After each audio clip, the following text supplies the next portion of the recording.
नगर पालिका द्वारा जो कचरे में जो दाह संस्कार किया जा रहा था जी, रबड़ की थैली, प्लास्टिक, टायर, इसमें दाह संस्कार कर रहे थे। मैंने वहाँ पे मौके पर देखा गया, मेरे को बर्दाश्त नहीं हुआ।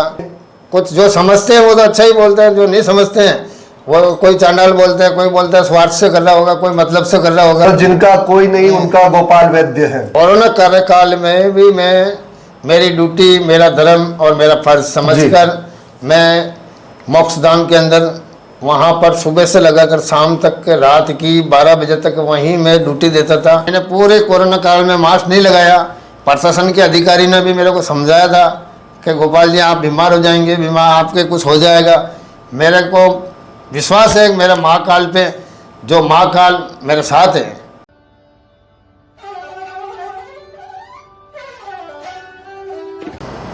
नमस्कार, आप देख रहे हैं अल्टीमेट वेपन ब्रह्मास्त्र। मैं हूं पंकज तिवारी। हम एक शख्सियत को आज सामने लेकर आए हैं। उस शख्सियत को चित्तौड़गढ़ में किसी पहचान की आवश्यकता नहीं, और वो जो काम करते हैं उसमें समाज का सहयोग भी मिलता है। उनको कई समस्याओं का सामना भी करना पड़ा है, और आज हम उनसे बात करेंगे गोपाल जी वैद्य से, जो बताएंगे हमें कि वो क्या काम करते हैं और उसमें समाज का क्या सहयोग रहता है। तो गोपाल जी, आप एक बात बताएं कि आप क्या करते हैं। मैं एक लावारिस जो होते हैं, जिसके आगे पीछे कोई नहीं होता, उसका अंतिम संस्कार करता हूँ। जी, कब से आप ये काम कर रहे हैं? 2006 से। आपको पहली जो प्रेरणा मिली थी कि भाई आपको दाह संस्कार करने चाहिए जिनका कोई नहीं होता है, ये कैसे मिली आपको? ये ऐसे मिली कि नगर पालिका द्वारा जो कचरे में जो दाह संस्कार किया जा रहा था, जी, रबड़ की थैली, प्लास्टिक, टायर, इसमें दाह संस्कार कर रहे थे। मैंने वहाँ पे मौके पर देखा गया, मेरे को बर्दाश्त नहीं हुआ। फिर उसी समय मैंने प्रेरणा ली, और उसी समय मैंने हिंदू समाज के अंदर ये मुद्दा उठाया कि आज के बाद कोई लावारिस नहीं रहेगा। और मैं मतलब जिनका कोई नहीं उनका गोपाल वैद्य है। जी सर, मैं नहीं, महाकाल है। मतलब उनकी प्रेरणा आप लेकर काम करते हैं, मतलब आप ही हैं बीच में। तो जी जी सर। तो एक बात बताएं, अब तक आपने कुल कितने दाह संस्कार किए जिनके कोई नहीं था? दाह संस्कार तो मैं लगभग 2006 से लगाकर अभी तक 6000 ऊपर लोगों का दाह संस्कार कर चुका हूँ। क्या समस्याएं आती जब आप इन दाह संस्कार को करते हैं? समस्या तो बहुत तरह की आती है। आर्थिक समस्या भी आती है, और सहयोग साथी की भी समस्या आती है। और किस समय कोई समय ऐसा होता है जो सहयोग हो जाता है, और कोई समय ऐसा होता है जो सहयोग नहीं होता है। तो उस नहीं होता है जिस समय में मैं अकेला करता हूँ। अच्छा, एक बात बताएं, जो आप ये काम कर रहे हैं, आपने आज तक 6000 से अधिक आपने दाह संस्कार किए हैं, आपको सरकारी अनुदान वगैरह मिलता है या आप अपने जन सहयोग से आप काम करते हैं? सरकारी अनुदान सरकार की तरफ से 5000 रुपये पास कर रखे हैं, जी, जो समाज कल्याण द्वारा प्राप्त होते हैं। और वो 5000 रुपये वो हमारे तक प्राप्त होते हैं, जिसमें एक डेड बॉडी पर 8000 रुपये का खर्चा आता है। अच्छा, एक डेड बॉडी पर आपको 8000 के करीब खर्चा आता है, लेकिन आपको सरकार की ओर से सिर्फ 5000 ही मिल पाता है। ओनली फॉर 5000 रुपये का सहयोग मिलता है। तो फिर आप उसके बाद क्या करते हैं? उसके बाद मेरे को जन सहयोग द्वारा ही ये हो जाता है काम? होता है। हाँ, होता है। कहीं कोई दिक्कत नहीं आती? कोई दिक्कत नहीं आती है। और एक बात बताएं कि आप जब काम करने लगे तो उस समय आपको शुरुआत से आपको सहयोग मिलने लगा, या उसके बाद कुछ समय बाद आपको? कुछ समय बाद। कितना समय? आप लगभग 2-2.5 साल तक तो मेरे को कोई सहयोग नहीं मिला, अपने दम पे ही किया।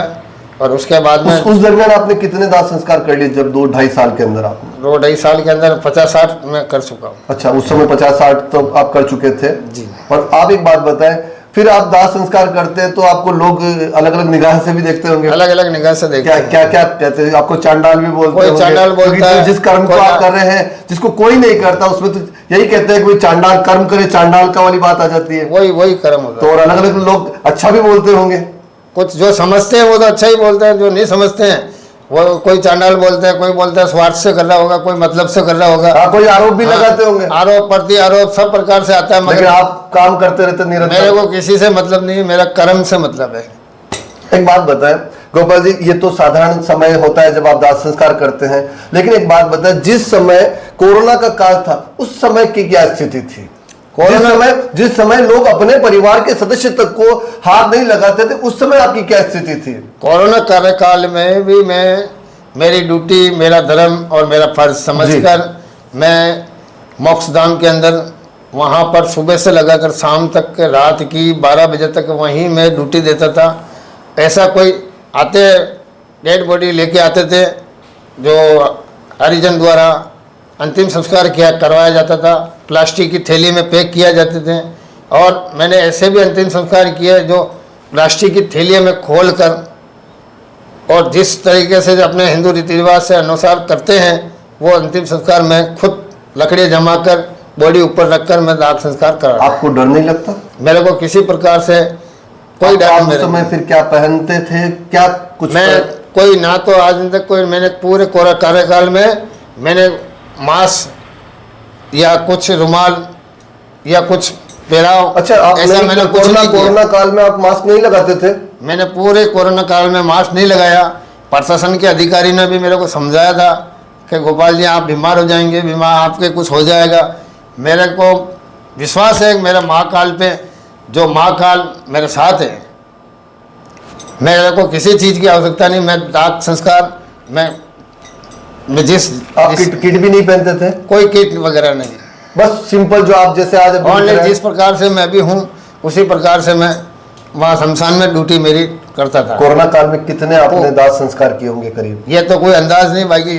कोरोना कार्यकाल में जब तक कोरोना काल का रहा, जब तक मैं वहाँ शमशान में मेरी ड्यूटी निस्वार्थ निभावना से रही। आपने जो दवा होती है जो सरकार की ओर से लगाई जाती है, क्या वो लगवाई कोरोना काल में? मैंने कोई दवा नहीं ली।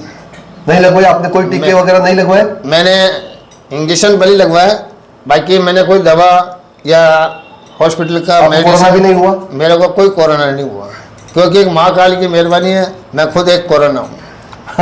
एक चीज बताया कि जब कई समस्याएं आती है लोगों की तरफ से, कई बातें बताई जाती है, तो उस समय क्या आपका मनोबल टूटता नहीं?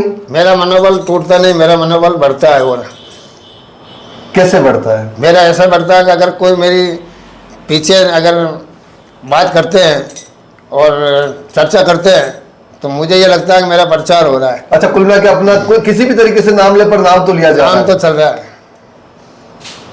मतलब हिम्मत है आपकी? मेरे को किसी को परिचय देने की आवश्यकता नहीं। परिचय वो महाकाल देते हैं। मेरा कोई स्वार्थ नहीं। आपको ऐसा कोई दाह संस्कार याद है जिसमें आपको कई परेशानियां आई और बहुत मतलब यादगार रहा हो वो दाह संस्कार? ऐसे भी आए, ऐसा दाह संस्कार आया था। एक कोई महिला थी जी, जो चंदेरे की महिला थी जी। एक टेम्पू चालक की औरत थी। वो डिलीवरी पीरियड में हॉस्पिटल में भर्ती थी। बच्चा हुआ, महिला एक्सपायर हो गई। डॉक्टर ने, पुलिस ने मेरे को बुलवाया। उस बच्चे को देखा मैंने। अच्छा, वो जिंदा था बच्चा? बच्चा जिंदा था और उसका जो पति था वो छोड़ के भाग गया था। अच्छा। उस बच्चे को भी मैंने हॉस्पिटल के अधिकारी को सुपुर्द किया। और उसके एक 8 साल का बच्चा और था, उसको खड़ा रखकर, हमारे साथ में रखकर मैंने उसका, महिला का अंतिम संस्कार विधि विधान के साथ करा। एक बात बताएं, अब तक आपने जितने दाह संस्कार किए, तो क्या आप उनको जिस हिंदू रीति रिवाज से गंगा जी ले जाते हैं, तो क्या आप उनको गंगा जी भी ले जाते हैं? हाँ बिल्कुल। जब दाह संस्कार करता हूँ 3 दिन बाद वापस मैं शमशान जाता हूँ। अच्छा, एक परिवार का सदस्य बनकर इस तरीके से 3 दिन बाद शमशान जाता हूँ।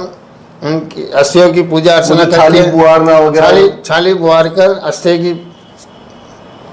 अगरबत्ती कर उनकी पूजा पाठ करके उनको व्यवस्थित जगह शमशान में मैं रखता हूँ। अब तक आप कितनी बार जा चुके हैं वहाँ शमशान?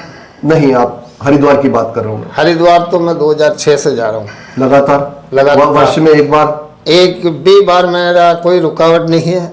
और 2006 से मैं लगातार जा रहा हूँ। और जहाँ तक मैं जीवित हूँ, जहाँ तक मैं शमशान और हरिद्वार की यात्रा और हरिद्वार की यात्रा रहेगी। और फिर अंत तो सबका एक ही जगह है, तो जाना वही है, जाना हरि के द्वार ही है।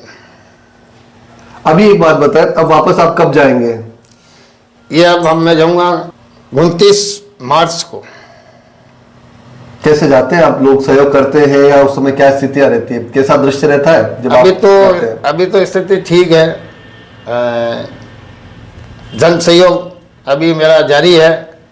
क्या चित्तौड़ ट्रेन से जाते हैं, बस से जाते हैं, क्या किस तरीके से नहीं, जाते हैं? ट्रेन से नहीं है। हमारा ये जो शमशान का विधि विधान जो होता है, जी विधि विधान ये होता है कि शमशान में एक रात जगती है।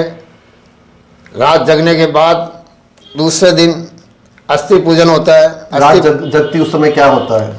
रात जगती जब वो पाठ होते हैं जी मोक्ष गति पाठ, जी, वो यहाँ शमशान में कब वो करवाते हैं? शमशान में मैं करता हूँ। जी वो करने के बाद दूसरे दिन एक मोक्ष गति वाहन बनाता हूँ मैं। जी जो सरकार गाड़ी होती है, उस गाड़ी पे मोक्ष गति वाहन बनाकर सभी अस्थियों को पूजा अर्चना करके उनको कलश में लिया जाता है।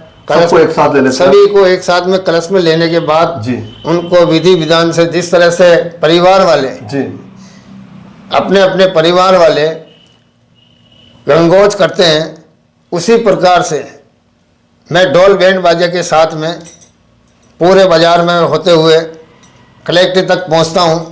कुछ अधिकारी, कुछ साधु संत, कुछ मेरे जो सहयोगी होते हैं, वो लोग सभी मेरे को रवानगी करवाते हैं। अच्छा, सभी का चित्तौड़ जो निवासी जो आपको जानते हैं, हाँ। वो सब लोग एक साथ आते हैं, उस रथ को रवाना करते हैं। रवाना करते हैं। फिर आप वहाँ क्या करते हैं गंगा जी में? वहाँ पर गंगा जी में पंडितों द्वारा, और कुछ ऐसे होते हैं जो मौत होती है कि कोई भूखा मरा, कोई एक्सीडेंट मरा, कोई अकाल मौत मरा, तो पंडितों द्वारा बताया गया कि गरीबों को पहले भोजन करवाकर फिर अस्थि पूजन करवाकर अस्थि विसर्जन करवाते हैं पंडित द्वारा।